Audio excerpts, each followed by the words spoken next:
सांगाजी महाराज की जय। मित्रों, हम हमारे हक के लिए लड़ रहे हैं, हमारे स्वार्थ के लिए नहीं लड़ रहे। हम इस सांगोद के जन्मदाता वीर सपूत के लिए लड़ रहे हैं, जिसने सांगोद को बसाने के लिए अपने सर को कटाया, फिर भी उसका धड़ लड़ता रहा।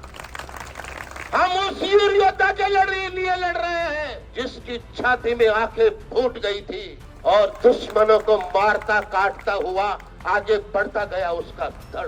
हम उस योद्धा के लिए लड़ रहे हैं। मुझे बहुत दुख के साथ ये कहना पड़ रहा है कि जिन महापुरुष, जिन वीर सांगाजी ने सांगोद बसाया है, उनकी मूर्ति लगने के लिए ये परेशानी और ये आनाकानी क्यों हो रही है, ये बड़ी चिंता का विषय। अब निर्णय तो गांव करोगे, एक जना दो जना तो करोगे ही ना। गांव कदे वो न लगानी तो न लगेगी यार, गांव कदे वो लगानी तो फिर लागे। सांगोद में वीर सांगाजी पटेल की प्रतिमा को लेकर अब आर पार की जंग छिड़ गई है। कोटा में ऊर्जा मंत्री के साथ हुई वार्ता बेनतीजा रहने के बाद सांगोद की जनता ने सरकार के वैकल्पिक प्रस्ताव को सिरे से खारिज कर दिया है। अब नगर वासियों ने आंदोलन को और उग्र करने का फैसला किया है। अब सांगोद की सड़कों पर विशाल मशाल जुलूस निकलेगा। सोमवार को सांगोद का खाड़ा परिसर एक बार फिर जन आक्रोश का गवाह बना।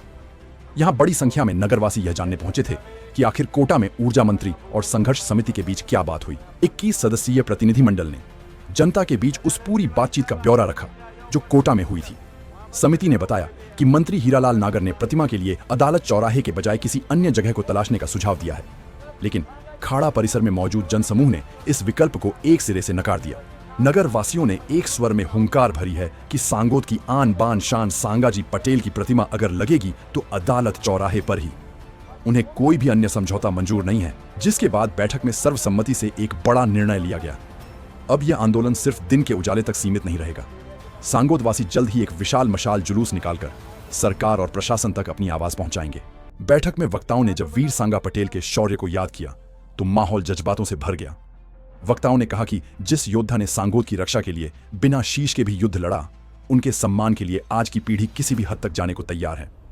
लोगों ने संकल्प लिया है कि जब तक मांग पूरी नहीं होती, आंदोलन थमेगा नहीं, बल्कि और तेज होगा। एक तरफ प्रशासन विकल्प की बात कर रहा है तो दूसरी तरफ सांगोद की जनता अदालत चौराहे पर अड़ी है। अब देखना होगा कि मशाल जुलूस के जरिए दिखाए जाने वाले इस शक्ति प्रदर्शन का सरकार पर क्या असर होता है।